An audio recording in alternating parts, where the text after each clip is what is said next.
Hi guys, in this video we're going to learn about noble gas shorthand.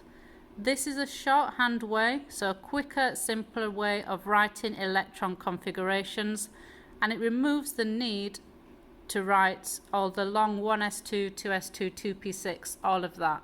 So it's a much quicker way of writing these electron configurations. And I'm going to explain how we do this by illustrating some examples here. So if we start with magnesium, we have to look for the nearest noble gas. So we don't go this way, instead we go back here. So we always go back because we're saying that magnesium has this many electrons, so as many electrons as neon, plus 3, because we're in period 3, S, the S block, 1, 2. So it has as many electrons as neon plus 3s2. So we don't need to write 1s2, 2s2, 2p6.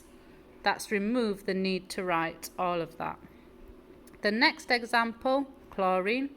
If we find chlorine on the periodic table, its nearest noble gas isn't argon, even though it looks the closest, because it doesn't have that many electrons yet. We have to go back because we're saying it has as many electrons as the one before, neon, plus 3s2, 3p, 5.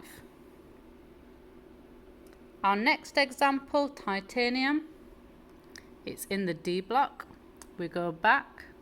Our nearest noble gas is argon, so we're saying it has as many electrons as argon. We put the noble gas in square brackets, plus 4s2, 3d2.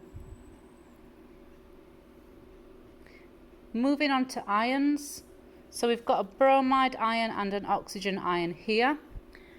We find bromine on the periodic table. We add 1 electron because it's a 1- ion, and we come to krypton. So we just write krypton, Kr, in square brackets because we're saying the bromide ion has as many electrons as krypton. And oxygen, the oxygen ion, O2-, we add 2 electrons on, and it has then the same electron configuration as neon, so we just write neon in square brackets. I hope that was helpful. If it was, please like and subscribe. Thank you. Bye.